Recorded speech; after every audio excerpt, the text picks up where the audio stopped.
وہ ان کی سب سے بڑی بدنصیبی ہے جو تمام عالمی ریشہ دوانیوں کا ایک وجہ بن گئی ہے۔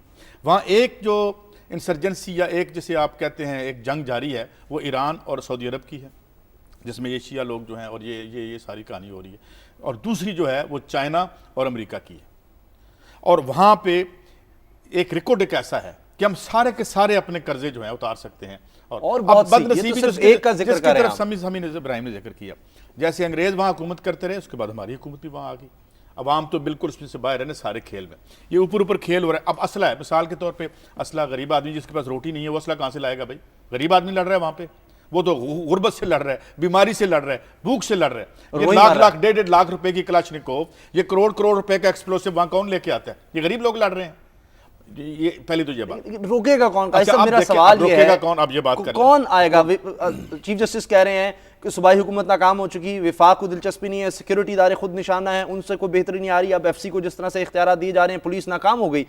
چیف جسٹس صاحب نے جب سے نوٹس لیا ہے حالات میں ہم نے کوئی بہتری نہیں دیکھی، کوشش ان کی پوری ہے، کیا ہوگا؟ لیکن نا بات یہ ہے کہ کرے گا کون؟ جس کو آپ ٹیکسز دیتے ہیں، جس حکومت کو آپ الیکٹ کرتے ہیں، وہ ناکام ہو گئی، اس کا تو چیف جسٹس صاحب کہہ رہے ہیں، یہی تو میں کہہ رہا ہوں، اگر ناکام ہوگی کون اس کی کیا وجہ؟ آپ کہتے ہیں کہ پھر عوام جو ہے پھر تنگ آ کے پھر آ جائے۔ میں یہ کہتا ہوں کہ اس لیے یہ سب کچھ اس لیے ہے کہ جب کوئی بھی حکومت جو ہے عوام کی ایسپیریشنز کو ٹرانسلیٹ انٹو ریئلٹی نہیں کرتی، جب اس کا یہ منتہی مقصود ہی نہیں ہوتا، وہاں پہ یہ ٹھیکوں کی لڑائی ہو رہی ہے، ٹھیکہ ملے گا آسٹریلیا کی کمپنی کو ملے گا، فلاں کمپنی کو ملے گا۔ ڈاکٹر مبارک بند جو ہیں وہ آ کے بتا رہے ہیں جناب میں کر دیتا ہوں۔ آپ نے جو کرنا ہے، جو آپ کی پریورٹی ہوگی اس کے مطابق ہوگا نا اسامہ صاحب۔ آپ نے صبح آپ کی یعنی حکومت چاہتی نہیں اس کو درست کرنا آپ کے خیال میں؟ دیکھیں چاہنے نہ چاہنے کی بات نہیں ہے، بات مفادات کی ہے۔ اوپر ان جو وارنگ فیکشنز ہیں جو تالے آزمائی کر رہے ہیں حکومت میں آنا، دیکھتے ہیں لوگ کیا سوچ رہے ہیں۔ ایوب ہیں ہارون آباد سے، جی ایوب کیا کہیں گے آپ؟ جی اسامہ صاحب، میں نے اس سلسلے میں گزارش یہ ہے کہ سمی ابراہیم صاحب اکثر کہتے ہیں اور اسی طریقے سے قاضی صاحب بھی کہ ہمارے جو یہ مسائل ہیں یہ پاکستان بننے سے شروع ہوئے ہیں۔ وڈیرا سسٹم اور اس کے علاوہ صنعت کار جو ہیں وہ ملک کو انہوں نے لوٹا، وہی سیاست میں آئے، وہی اچھی پوسٹوں پہ آئے، اور غریب جو ہے وہ پسا۔ میں آپ کو زیادہ وقت نہیں لوں گا، صرف ایک تجویز دوں گا جی۔ جب تک ہمارا تعلیمی نظام چینج نہیں ہوتا، جب تک تعلیم کی طرف توجہ نہیں دی جاتی، اس وقت تک یہ نظام ختم نہیں آئے گی، یہ مسائل ختم نہیں ہوں گے۔ ٹھیک ہے۔ اور خدا یہ لمحہ فکری ہے، آپ کس بات پہ توجہ دیں۔ 1 یونٹ تھا، میں اس کو پسند کرتا تھا۔ یہ اب جو صوبے بنا رہے ہیں، مثلا یہ ہمارے جنوبی پنجاب سے میرا تعلق ہے، کون ہوتا ہے جنوبی پنجاب میں صوبے بنانے والا؟ یہ میں نے پہلے بھی ایک دفعہ بات کی تھی، یہ جو صوبے بنا رہے ہیں یہ نفرت ہے۔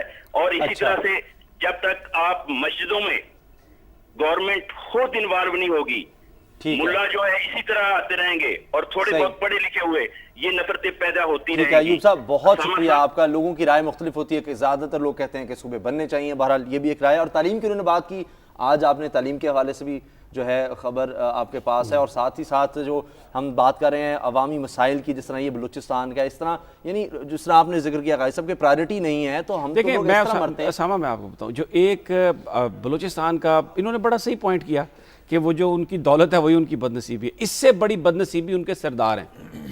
اب تک پچھلے 65 سالوں میں یہ ہوا ہے اسامہ کہ سب کچھ جو ہے بلوچستان کا رائلٹی کے نام پر، پولیٹیکل ایکسپیڈینسی، جو مصلحت آمیزی جسے ہم کہتے ہیں ہمارے وفاق میں بیٹھے ہوئے حکمرانوں کی، انہوں نے خوش کیا ہے صرف وہاں پر سرداروں کو۔ ڈیرہ بگٹی میں جو سردار ہیں، دوسرے جو سردار ہیں، وہ رائلٹی لیتے ہیں غریب مزدوروں کے نام پر، ورکرز کے نام پر، لیکن وہ پیسہ گراس روٹ لیول پر نہیں جاتا۔ وہاں پر اگر سڑکیں بنتی ہیں، وہاں پر اگر بجلی جاتی ہے تو وہ صرف ان سرداروں کے علاقوں میں جاتی ہے۔ پھر وہی سردار، کیونکہ ان کے پاس انہوں نے ہوسٹیج بنایا ہوا ہے بلوچستان کے عوام کو، یہ بیسیکلی خوش نہیں ہوتے تو پھر آپ دیکھتے ہیں نہیں وہ جو میں وہ لائنیں غریب آدمی نہیں اڑاتا، وہ لائنیں ان سرداروں کے پیڑ لوگ اڑاتے ہیں، وہ ان سرداروں کی ملیشیا اڑاتی ہے۔ جیسے قائد صاحب نے کہا غریب آدمی کے پاس تو کچھ بھی نہیں ہے، وہ تو پہلے سرداروں کے ہاتھوں لٹتا ہے، پھر گورنمنٹ کے ہاتھوں لٹتا ہے، اس کے پاس تو کچھ بھی نہیں ہے۔ یہ معاملہ اس وقت تک حل نہیں ہو سکتا جب تک پاکستان کے سیاستدان سیاسی مصلحت کو چھوڑ کر وہ لوگ جو کرمنل ہیں، بااثر ہیں، ان کے خلاف وہاں پر اقدام نہیں اٹھاتے، اور وہ ابھی تک نہیں اٹھا رہا ہے۔ اس لیے جیسے قاضی صاحب نے کہا کہ پریورٹی یہ ہے کہ آپ نے ان کو ساتھ ملا کے، چاہے وہ فوجی ہیں، چاہے وہ کچھ بھی ہیں، ڈکٹیٹر ہیں، سیاستدان ہیں، کہ انہوں نے اپنے ساتھ ان کو چلانا ہے۔ یہ سب سے بڑی بدقسمتی، بدنصیبی ہے انٹرنلی ہمارے ہاں۔ اور دوسرا جو میں نے ذکر کیا، بین الاقوامی جو اس وقت وہاں پر سازشیں ہیں، اور خاص طور پر میں بلوچستان کو آپ یہ نہ سمجھیں کہ کوئی آئسولیٹڈ ایونٹس ہیں، جو خاص کمیونٹی کے لوگوں کو مارا جا رہا ہے، شیعوں کو مارا جا رہا ہے یا سنیوں کو مارا جا رہا ہے، اس کی آگ پورے پاکستان میں وہ لانا چاہتے ہیں۔ لیکن ابھی تک پنجاب میں، سندھ کے بڑے شہروں میں، کے پی کے میں بھی لوگ اس بات کو سمجھتے ہیں کہ جو فرقے کی بنیاد پر لوگ ایک دوسرے کو قتل نہیں کرتے، نہ کرنا چاہتے ہیں، لیکن کچھ لوگوں کی کوشش اور خواہش ہے کہ اس ملک کو برباد کر دیا جائے، یہ فرقہ وارانہ فسادات کرا کے۔ کالعدم تنظیموں کا بھی اس میں ہاتھ ہے ایک بہت۔ بات ایڈ کر، جب یہ حکمران تاریخ اپنی مرضی کی لکھنے کی کوشش کرتے ہیں، جس طرح افغانستان میں لکھی گئی 1978 26 اپریل کے بعد، انہوں نے تاریخ کے رخ کو موڑنے کی کوشش کی۔ تاریخ کا رخ زیادہ تو نہیں موڑتا، تھوڑا سا جیسے پنجابی میں کہتے ہیں ونگا ہو جاتا ہے، تھوڑا سا ٹیڑھا ہو جاتا ہے، مگر اس کی قیمت کیا ہوتی ہے؟ اس کی قیمت نسلیں برباد کر کے دی جاتی ہے۔ یہ آگ جو آپ نے وہاں لگائی تھی آج بلوچستان میں آ گئی ہے۔ جب آپ پوسٹر لگا کے بیٹھے تھے نا، چلے کیا تیرے جاں باز چلے آتے ہیں، تیرے جاں باز تیرے بیٹے، وہ جو بیٹے چلے گئے تھے وہ اب آ گئے ہیں۔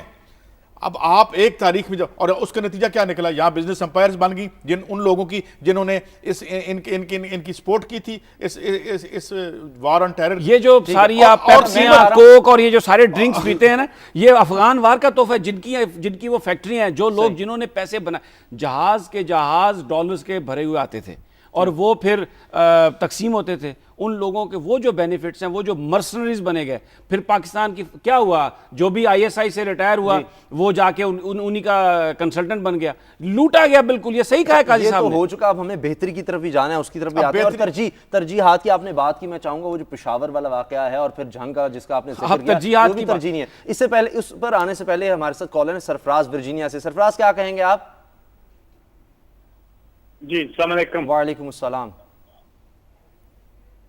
میں سمیع ابراہیم صاحب کو سلام کرنا چاہتا ہوں، ان سے بات کرنا چاہتا ہوں۔ جی کریں۔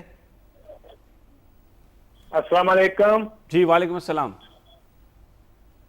سمیع صاحب، میں سرفراز چیمہ نیو یارک سے بول رہا ہوں۔ جی بولیں، ہمارے پاس وقت کم ہے۔ جی آپ اپنے ٹی وی کی آواز بند کر کے اگر بات کریں تو میں آپ کی بات کا جواب دے سکوں گا۔ جی میرے خیال ہے سرفراز جو ہے نا وہ اپنی آواز خود ٹی وی پر بھی سن رہے ہیں، بعض کال کے ساتھ یہ مسئلہ ہوتا ہے۔ چلیں آپ پھر کبھی کال کیجیے گا اور جو اپنا ٹیلی ویژن ہے کوشش کیجیے گا اس سے۔ اب اسامہ میں آتا ہوں ان سٹوریز کی جانب جن کا آپ نے ذکر کیا۔ قاضی صاحب، جنگ میں 6 یہ حکمرانوں کی میں آپ کو پریورٹیز بتانا چاہتا ہوں۔ 6 افراد، ایک کنواں تھا، اس کو صاف کرنے کے لیے نیچے اترے اور وہ زہریلی گیس سے وہ مر گئے۔ کچھ دن پہلے بھی ایسی اس سے پہلے بھی پنڈی سے روزانہ آتی ہیں۔ پورے اچھا، ملک میں خیبر پختونخوا میں پشاور میں کیا ہوا کہ ایک بوسیدہ، ابھی صبح ایک بوسیدہ مکان گرا ہے، ایک فیملی کے 5 آدمی مر گئے۔ یہ جو سارے پبلک سیفٹی کے رسپانسبل جو ادارے ہیں وہ کہاں ہیں؟ آپ مجھے بتائیں کہ کنویں میں اگر کہیں بھی دنیا کے کسی بھی دوسرے ملک میں اگر کسی کنویں کی صفائی ہونی ہے تو جو مزدور نیچے اترتا ہے گیس ماسک پہنتا ہے، ایمرجنسی اس کے پاس موجود ہوتی ہے، میک شور کیا جاتا ہے، اس بات کو یقینی بنایا جاتا ہے کیونکہ انسانی جان ضائع نہ ہو۔ مجھے بتائیں کہ وہ جو کنویں میں جنگ میں بیچارے صاف کرنے کے لیے اترے، جن میں سے 2 کرسچین تھے، مجھے آپ یہ بتائیں ان کے پاس نہ گیس ماسک، ان کے پاس نہ کوئی ایمرجنسی ریمیڈی، کس کا کام تھا یہ ان کو فراہم کرنا؟ اچھا، یہ جو بوسیدہ مکان گرتے ہیں یہ شہری انتظامیہ کا ذمہ ہوتا ہے، ان کے انسپیکٹرز ہوتے ہیں، پوری دنیا میں یہ ہے کہ وہ جا کے دیکھتے ہیں کہ کون سی جگہ رہنے کے قابل ہے، اگر رہنے کے قابل جگہ نہیں ہے تو سرکاری طور پر اس کو ڈیمولش کیا جاتا ہے، پبلک سیفٹی کا خیال کیا جاتا ہے، مگر اسی لیے کہا جاتا ہے کہ ڈیموکریسی ہو، لوگ جو سٹیک ہولڈرز ہوتے ہیں وہ ہوں۔ لیکن ہمارے ہاں وہ جو ادارے ہیں ان کا کیا کام ہے میں بتا دیتا ہوں کہ جی وزیر اعلیٰ صاحب کا کوئی بندہ دورے پہ آ رہا ہے، وہ پوسٹر لگا رہے ہیں بھی کم، وہ مختلف جو سرکاری ملازمین ہیں ان کے گھر وہ کام کر رہے ہیں اور اپنا جو کام ہے وہ سر انجام نہیں دے رہے۔ سوال یہ بھی ہے نوٹس جاتے ہیں اور وہ لوگ کہتے ہیں ہم غریب اتنے ہیں، ہم یہ گھر چھوڑ کے کہاں جائیں، ہم مریں گے تو ہی مریں گے۔ میں دونوں بات، پہلے میں پہلی بات کی طرف آتا ہوں۔ دیکھیں کوئی اتنی مشکل نہیں ہے، نہ ہی کہ نیوکلیر فزکس ہے کہ میں بات سمجھنا ہے۔ جن خطرات سے ایک مزدور دوچار ہے، یہ حکمران دوچار ہے اپنے گھروں میں۔ ان کے گھر اور رہن سہن دیکھیں، جس مزدور کے پیٹ میں یہ روٹی کا نوالہ نہیں ڈال سکتے، 7 سے 8 ہزار روپے دیتے ہیں، اسے ماس خرید کے دیں گے؟ یار ہم کس سے مانگ رہے ہیں؟ ہم کیا کہاں استدا کریں؟ بےحسی ہے، میں انسانی نہیں، جان بےحسی سب نہیں سے ہے قیمتی سر، چیز ہے۔ بےحسی نہیں ہے. اس ملک میں کاروبار بن گیا سیاست. 500-600 ارب روپے سالانہ کا یہ کاروبار ہے، اس کے بینیفیشریز ہیں لوگ. یہ ایک دھندا ہے بھائی.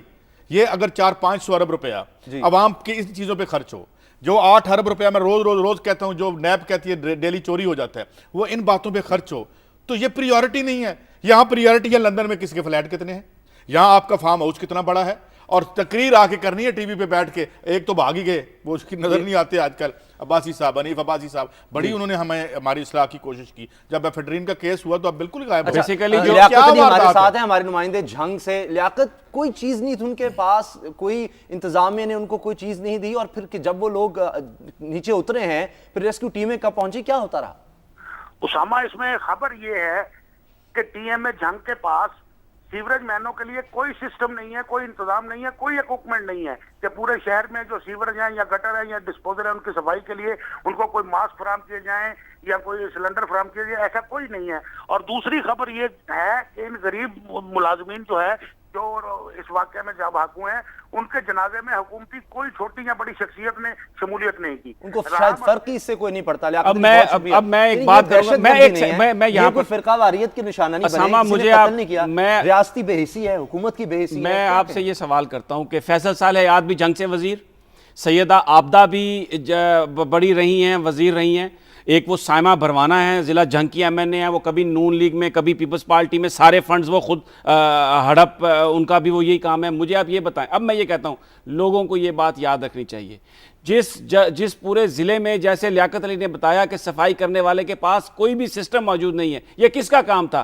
یہ حکمرانوں کا کام تھا. اور یہ بات میں کہتا ہوں کہ لوگ جب بھی سیاست میں آئیں، اگر وہ آئیں تو جو میں عام ووٹرز کی بات کر رہا ہوں، کہ یہ دیکھیں کہ کوئی برادری نہیں دیکھیں، کوئی ذات نہیں دیکھیں، کچھ مذہب فرقہ نہیں دیکھیں، کہ یہ آپ کے جو ایم این ایز ہیں، ایم پی ایز ہیں، جو حکمران ہیں، اگر انہوں نے آپ کو یہ چیزیں پرووائڈ نہیں کی، ان کا کوئی حق نہیں ہے کہ دوبارہ آپ انہیں ووٹ دے کے منتخب کریں.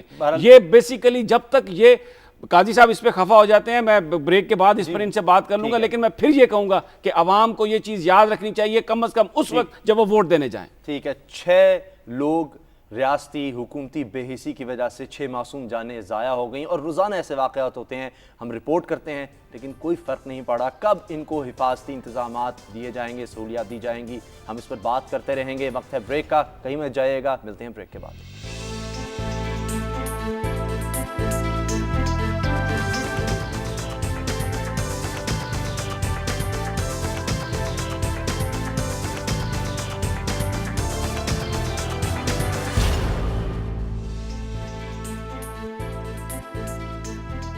بریک کے بعد خوش آمدید. ہمارے ساتھ کالر ہیں لاہور سے رضی بٹ. السلام علیکم جناب، کیا کہیں گے؟ السلام علیکم سر. وعلیکم السلام. سر گزارش یہ ہے کہ ابھی سیکٹریٹین کلنگز کے اوپر بات ہو رہی تھی، تو آج سے 22-23 سال پہلے کتاب ویٹنگ فار اللہ لکھی تھی کرسٹنا لیم نے.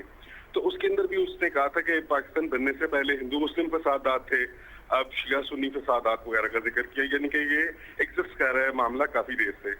لیکن گزارش یہ ہے کہ کیا ہم جو گریٹ گیم کا منطقی انجام تھا، جو نریندر سنگھ سریلا نے shadow of the great game میں بھی لکھا ہے، ہم بلوچستان کے حالات اس طرف تو نہیں جا رہے ہیں کہ اب ایک نئی چھوٹی سی بفر سٹیٹ بنے گی اور جو ہے ڈس انٹیگریٹ کرنے کی طرف جو وہ گریٹ گیم کے اندر تھا منصوبہ، اب ہم اس طرف تو نہیں بڑھ رہے ہیں کیا؟ کہیں اسی پر تبصرہ کر دیں تو آپ کی بہت مہربانی. میں اس میں بہت شکریہ آپ کا رضی بھائی. while not ruling it out، لیکن اس میں ہم یہ کہہ سکتے ہیں کہ امیجیٹ سیناریو ایسا بالکل نہیں ہے. اور جتنے تجزیے عالمی سطح پہ اور مقامی طور پہ آ رہے ہیں، اس میں ایک فیکٹر ایسا ہے جسے کوئی بھی اکاؤنٹ فار نہیں کر رہا یا اس پہ تجزیہ نہیں کر رہا، وہ یہ کہ یہاں لوگ بھی بستے ہیں اور لوگ اپنا ایکسپریشن دیتے رہے ہیں. اگر ہم دیکھیں تو 47 کی موومنٹ آپ دیکھ لیں، پھر 68-69 کی موومنٹ دیکھ لیں، 86 میں دیکھ لیں، اس سے پہلے جو ہے، تو یہ بھی ہو سکتا ہے کہ وی فورس دی پیپل کہ وہ اپنے معاملات کو خود درست کریں، اور یہی میرے خیال میں سب سے پازیٹیو سینیریو ہمارے لیے ہو سکتا ہے. چلیں، عمر ہے میاں والی سے. جی عمر، کیا کہیں گے؟ سر مسئلہ یہ ہے کہ میں آپ کے توسط سے اپنے گاؤں کے حالات بتانا چاہتا ہوں. ہمارا گاؤں تقریباً 1000 گھر کی آبادی پہ موجود ہے. میاں والی کا آگے ایک موسیخیل ہمارا شہر ہے، اس کا ایک قصبہ ہے دلیلی والا. جی، وہاں پہ تقریباً 30 سال پرانی ہماری ایک سرکاری ٹربین لگی ہوئی ہے، جہاں پہ یہ حالات ہے کہ ہماری عورتیں سر پہ گھڑے اٹھائے رہتی ہیں. ایک دن موٹر چلتی ہے، وہ ایک موٹر تقریباً 3 لاکھ کی آئے گی، 2 لاکھ کی آئے گی، حکومت پنجاب وہ نہیں دے سکتی. ٹھیک ہے، یہ ہیں عوامی مسائل. بالکل موٹر اتارتے ہیں جی، وہ ٹھیک ہوتی ہے، دوسرے دن جو ہے نا خراب ہوئی جاتی ہے. 3 مہینے 2 مہینے یہ پوری گرمیاں ہماری چلتے ہوئے گزر گئی ہیں. 3 کلومیٹر ہماری عورتیں جاتی ہیں، پانی بھر کے لاتی ہیں. تو میں آپ کے توسط سے وزیر اعلیٰ پنجاب سے ریکویسٹ کرنا چاہتا ہوں کہ ہمیں موٹر تو دے دیں کم از کم، نہیں ریپیئر نہیں دے سکتے تو کم از کم ایک چھوٹی سی موٹر ہے وہ تو خرید کے دے دیں تاکہ نہیں ڈال دیں اور اس میں پانی تو ہمارے پینے کا میسر آ جائے. ٹھیک ہے، ہم کوشش کریں گے. آپ کا جتنے بھی یہ جو جگہ ہے، علاقہ ہے، اس کو نوٹ کر لیں اور ہماری جو ٹیم ہے پھر اس پر ہم فالو اپ کریں گے. بہت شکریہ آپ کا عمر. جھنگ سے ایک کالر ہمارے ساتھ ہیں. السلام علیکم جناب، فرمائیے. جی السلام علیکم. جی کال ڈراپ ہوگی. بہرحال جھنگ کی ہم نے آج سٹوری بھی کی ہے ایکسکلوسیو. اور اشفاق صاحب ہیں ہمارے ساتھ امریکہ سے. جی اشفاق. بلوچستان میں جو فرقہ وارانہ فسادات ہو رہے ہیں، گلگت میں بسوں سے اتار کر کراکورم ہائی وے پہ شیعوں کو قتل کر رہے ہیں، ہر جگہ قتل، پورے اولیاء اللہ جو ہیں ان کی قبر کو بم سے مسمار کر رہے ہیں، فاتحہ درود اور سلام پڑھنے والوں کو قتل کر رہی ہے. سعودی عرب اربوں ڈالر ڈسٹریبیوٹ کر کے مسلمانوں کو ڈیوائیڈ کر رہا ہے ایز اے مغربی ایجنٹ. یہ وہابی بادشاہ پاکستان کو ٹھیک ہے، بہت شکریہ آپ کا، بہت شکریہ. پھر ہم اس طرف چلے جائیں گے ہم جس چیز کو کنٹرول کرنا چاہتے ہیں. بہرحال اچھا قاضی صاحب آپ کی طرف آتے ہیں، جس کا آپ نے اشارہ دیا کہ فاٹا پر ہم بات کرتے رہتے ہیں، کہتے ہیں کہ وہاں پر دہشت گردی کی جڑیں وہاں تک جاتی ہیں، لیکن وہ لوگ کس قدر دہشت گردی کا شکار ہیں؟ دیکھیں فاٹا تک تو نہیں، بہت پیچھے تک جاتی ہیں اور یہ تقریباً یہاں پہ 78 تک جاتی ہیں. اب یہ جو افغانستان میں ہم نے سارا ڈرامہ کیا تھا امریکہ کی ایما پر، جس کے اب سارے پریشان ہیں، جس کے باعث فاٹا کی جو فگرز آئے ہیں وہ بڑے خوفناک ہیں. ابھی اگست تک جو فگر ہیں 200 حملے ہو چکے ہیں، اور اس میں پھر کچھ ڈاکٹرز نے یہ بتایا ہے اس سروے میں کہ تقریباً جو ہے ہر دوسرا آدمی وہاں کا رہنے والا کسی نہ کسی طریقے سے، چاہے اس کا کوئی عزیز مارا گیا ہے یا وہ خود وہ زخمی ہے، اس تک یہ بات آئی. اس کے بعد ایک اس میں لاتعداد سٹوریز ہیں، میں اس میں زیادہ بات نہیں کر سکتا. یہ ڈاکٹر رحیم جان آفریدی ہیں جو وہاں پہ، اور پھر انہوں نے یہ بتایا کہ تمام جو ہاسپٹل لوگ پرائیویٹ جو لوگ پریکٹس کرتے تھے وہ وہاں سے بھاگ گئے ہیں. جب آپ عید کے تہواروں پہ بھی ڈرون ماریں گے تو وہاں کون رہے گا؟ اور اب یہ ہوتا ہے کہ وہ لیڈی ریڈنگ اسپتال لے کے وہاں آتے ہیں اور وہاں ظاہر ہے کہ انہیں ٹریٹ کیا جاتا ہے ایز VIP پیشنٹس، اور ان کا علاج بھی مفت ہوتا ہے. مگر جو اور مریض وہاں پہ ہوتے ہیں وہ کہہ رہے ہیں جی اس سے وہ اگنور ہو جاتے ہیں. تو ہم نے اپنی پھر اس کے بعد ایک کہانی ایک بچے کی، 14 سالہ بچے کی، جس کی ماں اس کے پاس بیٹھی تھی، اس سے بات کرنے کی کوشش کی تو بات نہیں کر سکے. وہ اس لیے کہ وہ مسلسل رو رہی تھی اور بچہ اس انتظار میں تھا کہ میں ٹھیک ہو جاؤں اور پھر سکول جاؤں. یہ ہم نے اپنی آبادیوں کا حال کر دیا. اور پھر میں نے اس کے ساتھ خبر اس لیے بھی جوڑی کہ ہمیں بڑی غلط فہمی ہوتی ہیں اور ہم عام طور پہ کہتے ہیں دیکھیں جی یہ تو امریکہ میں بھی ہوتا ہے. بہت کچھ ایسا امریکہ میں ہوتا ہے جو کسی مہذب اور تہذیب یافتہ معاشرے میں نہیں ہونا چاہیے. مگر اس جنگ نے ان کے ساتھ کیا کیا، ان کے عوام کے ساتھ کیا کیا، وہ میں عرض کرتا ہوں. ان کی ایک باڈی ہے، سول انجینئرز کی ایک باڈی ہے، جس نے کہا ہے کہ امریکہ بہادر جو اس وقت آلموسٹ ڈیفالٹ کرنے کے نہج اور اس کے قریب پہنچ چکا ہے، $2.2 ٹریلین چاہیے انہیں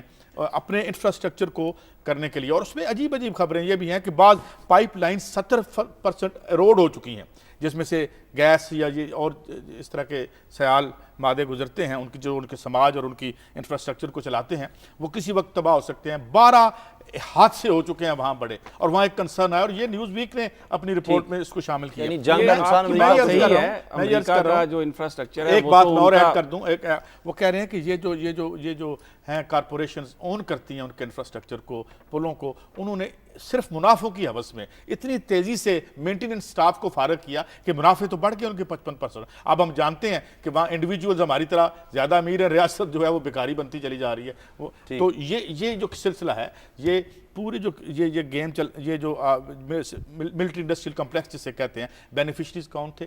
کچھ کارپوریشنز تھی.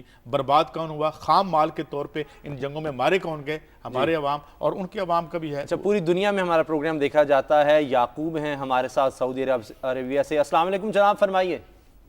السلام ورحمۃ اللہ. یعقوب اختر انصاری سعودی عرب سے بات کروں. محترم اسامہ، سمیع اور قاضی صاحبان، السلام علیکم. وعلیکم السلام ورحمۃ اللہ. دیا دیے سے جلتا ہے یہ سنا تھا، مگر اب آدمی ہی بجھاتا ہے آدمی کا چراغ. محترم ہمیں سب سے زیادہ جو پریشانی کا شکار ہے ہم لوگ، وہ ہے ہمارا ووٹ کا صحیح نہ استعمال ہونا. ہمارا پاس اتنی قوت ہے، یہ سارے حالات کا علاج موجود ہے. یہ لوگ جو اس وقت برسر اقتدار ہیں، ان کے لیے خاص کر کراچی کے عوام کے لیے ایک گزارش ہے آپ کے پروگرام کے ذریعے 4-5 سال کے اندر جو جماعتیں دعویٰ کرتی ہیں ملکی وفاق کا، یہ سب مل کے وہ سکون و امن ہمارا واپس نہیں لا سکے. ان تینوں جماعتوں کو چھوڑ کر باقی کوئی بھی محب وطن جماعت نظریہ پاکستان پر یقین رکھنے والی جماعت کو ووٹ کیا جائے. وما علینا الا البلاغ. بہت شکریہ آپ کا. مسز جاوید ہیں ہماری پہلی خاتون کالر آج کے دن کی راولپنڈی سے. السلام علیکم محترمہ، فرمائیے. جی میں بھی یہی کہوں گی کہ ووٹ کا استعمال عوام ٹھیک کرے. یہ اتنا بڑا ملک ہے کہ 18 کروڑ عوام جب اٹھ جائے جو کہ 60% دیتی نہیں ووٹ کے، یہ جی کرپٹ لوگ ہیں کیا ووٹ دینے، تو ہمارا ملک بدل سکتا ہے اور ملک میں اچھے لیڈر آ سکتے ہیں. بہت شکریہ آپ کا. 50% سے زیادہ آبادی ہے بھی اب خواتین کی. میں گفتگو نہیں ہو سکی کالرز کی، وہ جو میاں والی سے کالرز تھے جنہوں نے ذکر کیا کہ پانی لینے کے لیے ان کی مائیں بہنیں جو ہیں وہ 4-4 کلومیٹر 5-5 کلومیٹر دور جاتی ہیں، اور ایک ہی مشین. وہ ڈیمانڈ کیا کر رہے ہیں؟ وہ کہہ رہے ہیں چھوڑیں ٹربائن کو، 1-2-3 لاکھ روپے کی موٹر ہی ہمیں دے دیں، ہم پانی لے لیں. میں جیسے ہم نے پہلے ذکر کیا جنگ میں بندے مر گئے، بوسیدہ مکان گرا مر گئے. آپ سڑک پہ دیکھیں، یعنی جو انفراسٹرکچر ہے ہمارا، ہم امریکہ کی تو بات کرتے ہیں، وہ تو پھر بھی ہم سے بہت بہتر ہیں. ہمارے انفراسٹرکچر کو دیکھیں آپ، سڑک پر ٹریفک چل رہی ہے، چلانے والے 70% ایسے لوگ ہیں جن کے پاس ڈرائیورز لائسنس نہیں ہے، ان کو کوئی چیک کرنے والا نہیں ہے. روزانہ حادثوں میں درجنوں افراد مرتے ہیں. ان کی موت کا ذمہ دار کون ہے؟ ان کی موت کا ذمہ دار ہمارے حکمران ہیں، جن کے ذمہ یہ کام ہے کہ لوگوں کی جو سیفٹی ہے اس کے لیے جو قوانین ہیں ان کو انفورس کریں. نہ یہ ان قوانین کو انفورس کرتے ہیں، نہ ان کی زندگیاں بچانے کے لیے جو ایکوپمنٹ انہیں چاہیے نہ وہ پرووائڈ کرتے ہیں. آج کوئی غریب آدمی کسی ہاسپٹل میں ایمرجنسی میں چلا جائے، کچھ نہیں ملے گا اس کو. وی آئی پی کو آئے گا، اس کو سب کچھ مل جائے گا. اور اس کو روکنے کے لیے بہت سارے دوسرے وی آئی پی تو سرکاری جاتا ہی نہیں.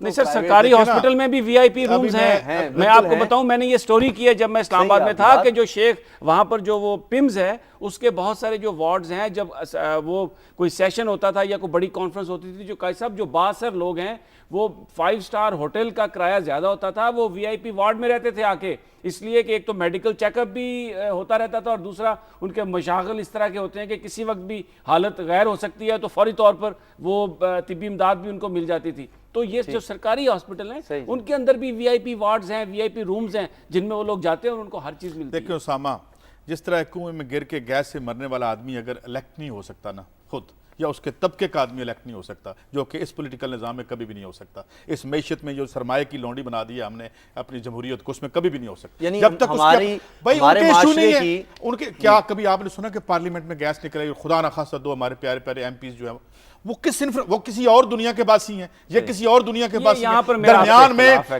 میں دولت اور غربت کی اتنی بڑی خلیج ہے، اتنی بڑی خلیج ہے. وہ مجھے شام کو جو بندہ روٹی نہیں کھا سکتا وہ 100 پمفلٹ چھپوا سکتا ہے الیکشن کے لیے. نہ کریں یہ سنگین اور بیہودہ مذاق عوام آدمی کے ساتھ. الیکٹرل سسٹم بدلنا پڑے گا جس میں اس پیسے کے کردار کو ختم کرنا پڑے گا، ورنہ نہیں.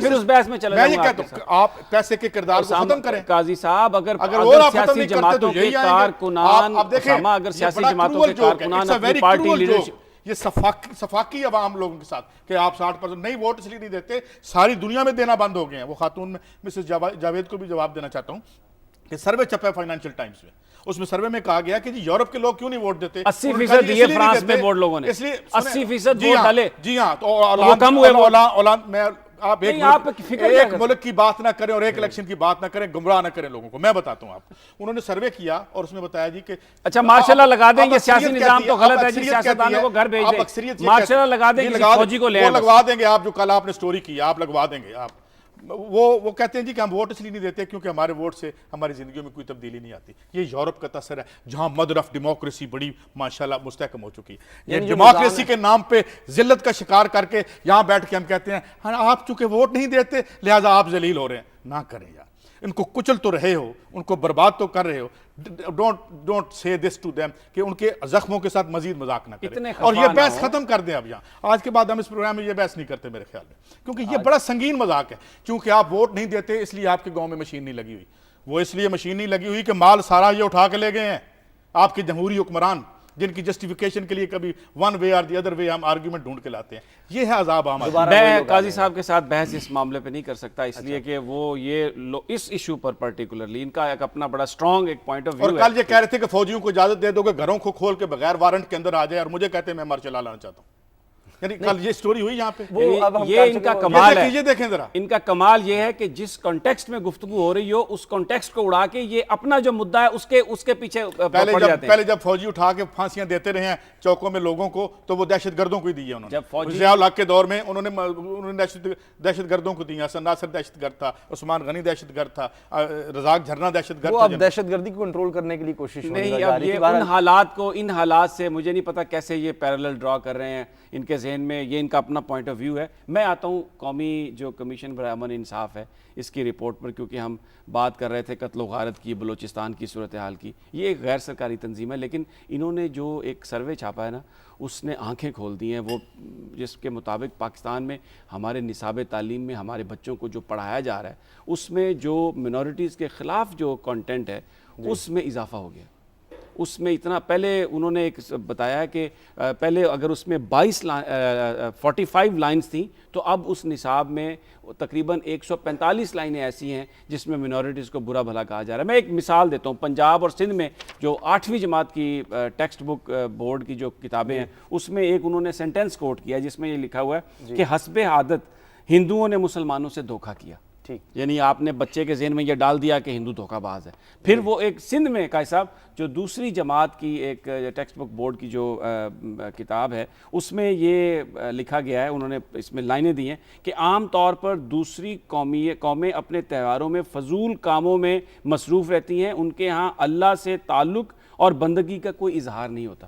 یعنی جو مسیحی ہیں، یہودی ہیں، ہندو ہیں، وہ تمام جو لوگ ہیں، ہم نے ان سے اپنے بچوں کو ہم یہ تعلیم دے رہے ہیں کہ ان کا کوئی مذہب سے، اخلاق سے کوئی ان کا تعلق نہیں۔ ایک انہوں نے مثال کوٹ کی، آخری میں آپ کو بتاتا ہوں کہ 2011 میں ایک ساگر لدھانی ایک ہندو اسٹوڈنٹ تھا، ڈاؤ میڈیکل کالج کے امتحان میں، MBBS کے داخلے کے امتحان میں قائد صاحب صرف اس کو اس لیے نہیں بیٹھنے دیا گیا کہ اس نے اسلامیات نہیں پڑھی تھی۔ اب وہ ایک ہندو ہے، وہ اسلامیات کیوں پڑھے گا؟ تو انہوں نے جو ریکمنڈیشنز کی ہیں کہ خدا کے لیے ہمارا جو ٹیکسٹ بک بورڈ ہے سرکاری طور پر جو ہم تعلیم دیتے ہیں اس میں منورٹیز کا جو کردار ہے پاکستان کے لیے اس کو نہیں بھولنا چاہیے۔ پھر انہوں نے کوٹ کیا جو میں بتانا چاہتا ہوں کہ جس وقت پنجاب اسمبلی میں رائے شماری ہو رہی تھی پاکستان بننے کے لیے، تو اس وقت سپیکر تھے جن کا نام تھا SP سنگھا، دیوان بہادر SP سنگھا، جو ایک کرسچین تھے۔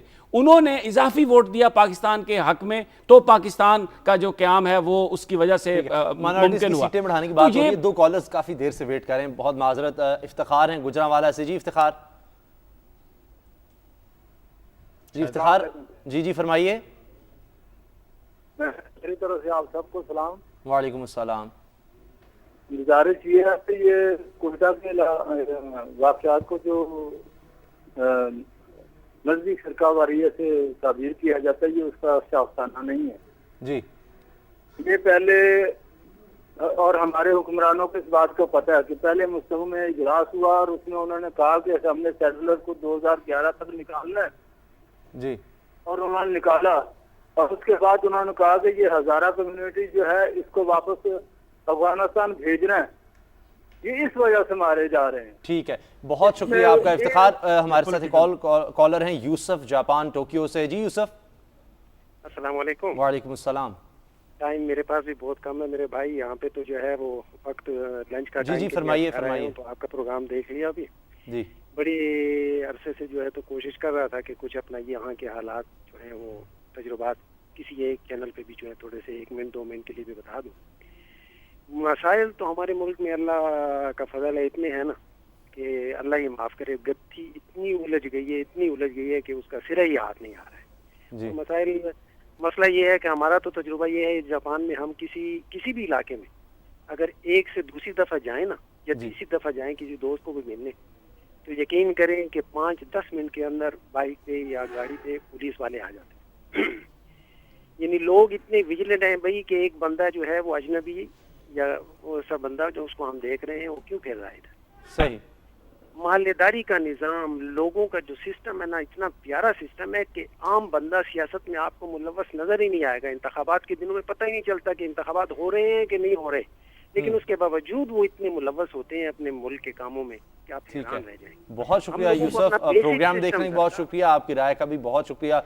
دیکھیں، میں صرف ایک ان کی بات پہ قائد صاحب اگر اجازت دے کامنٹ کرنا چاہتا ہوں کہ کوئی بھی جو نظام ہے وہ اس وقت تک کامیاب نہیں ہو سکتا جس میں اس کے جو سٹیک ہولڈرز ہیں وہ پوری طرح انوالو نہ ہو. اب سیکورٹی کا مسئلہ ہے, اگر محلے دار پوری طرح ویجیلنٹ ہوں, کوئی آدمی آئے رہتا ہے, کس طرح سے اس پہ اگر پوری نظر رکھی جائے اور پھر لا انفورسمنٹ کو پوری انفارمیشن دی جائے تو وہ بہت ان کی مدد ہو جاتی ہے. تو لوگوں کی جو انوالومنٹ ہے نا, وہ چاہے ووٹ کے ذریعے ہو چاہے ویجیلنس میں ہو, وہ بہت ضروری ہے. اگر لوگ خود اس میں انوالو نہیں ہوں گے تو بڑا اس کو پرابلم ہو جائے گی. جس طرح نے اشارہ کیا کہ پورے پاکستان کے تمام لوگ امن اور محبت سے رہنا چاہتے ہیں, یہ چند لوگ ہیں, چند تنظیمیں ہیں, یا جس طرح آپ نے ذکر کیا کہ اندرونی بھی اور بیرونی بھی طاقتیں ہیں. اور جو پہلے کالرز نے بات کی تھی میں اس سے متفق ہوں کہ فرقہ واریت بلوچستان کا مسئلہ نہیں ہے, لیکن یہ خاص کمیونٹی کے لوگوں کو مارا اس لیے جا رہا ہے تاکہ جو پورا ملک ہے وہ فسادات کی لپیٹ میں آ جائے. چند خبریں ہماری رہ گئی ہیں اور چند ہی منٹ ہمارے پاس ہیں. میں یہ کہہ رہا تھا سمیع صاحب سے, ایک تو کل جو آپ نے سٹوری دی تھی اس پہ ذرا کمنٹ کر دیں, جو کلاسرا صاحب. ہاں کلاسرا صاحب کی ہم نے کل ذکر کیا تھا پلاٹ کا, تو ان سے بات ہوئی, کلاسرا صاحب سے, قاضی سعید صاحب کی بھی بات ہوئی,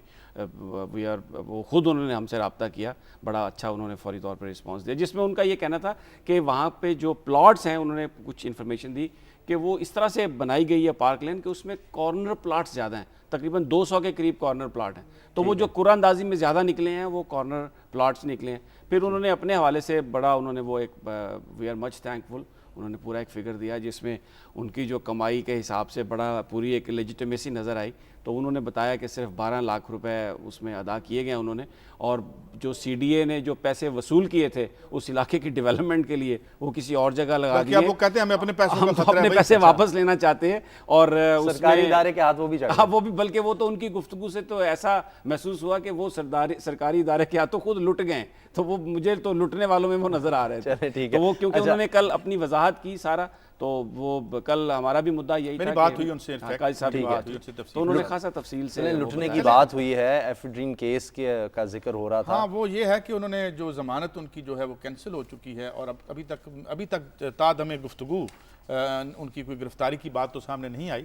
لیکن ایک خبر آئی تھی جب آپ سے وہ بات بھی ہو رہی تھی کہ جو وزیر موصوف ہیں انہوں نے کہا ہے کہ جی وہ شاید پیش ہو جائیں گے, اس طرح کی خبریں ابھی انکنفرمڈ آ رہی تھیں. لیکن بات یہ ہے کہ اس میں اس لیے بات کروں کہ عالمی سطح پہ ہماری بڑی بدنامی ہوئی ہے, کیونکہ ایفیڈرین کی وجہ سے یہاں سے کچھ سمگلنگ جو ایران کے ذریعے ہوئی اس کو نوٹس کر لیا تھا جو عالمی ادارہ ہے انسداد اس منشیات کا, تو وہ انہوں نے آنا تھا جولائی میں, ابھی تک نہیں آئے, شاید وہ آئیں, تو اس لیے بھی حکومت اور شاید اے این ایف سب کچھ کرے. مگر میں یہ کہتا ہوں کہ جن کے پاس طاقت آتی ہے, پولیٹیکل پاور آتی ہے, ممکن ہے انہوں نے یہ سب کچھ نہ کیا ہو, انہیں میلائن کرنے کی کوشش کی جا رہی ہو, مگر جو بھی ہے دودھ کا دودھ اور پانی کا پانی تو ایک دفعہ ہو جائے نا. یہ تو طے ہے کہ ایفیڈرین کے طے شدہ کوٹے سے زیادہ کوٹا لیا گیا, اب کسی نے دلوایا بھی ہے, اور وہ بیوروکریسی نے. یہ بات آپ کی صحیح ہے کہ اس کی انویسٹیگیشن ہونی چاہیے, اور ہم اس کو بار بار اس لیے لے رہے ہیں کہ اس کا ایک لاجیکل اینڈ ہمیں نظر آئے. میں اپنی ایک آخری جو سٹوری رہ گئی ہے اس کا ذکر کرنا چاہتا ہوں. قاضی صاحب, ارسلان افتخار کیس, اس میں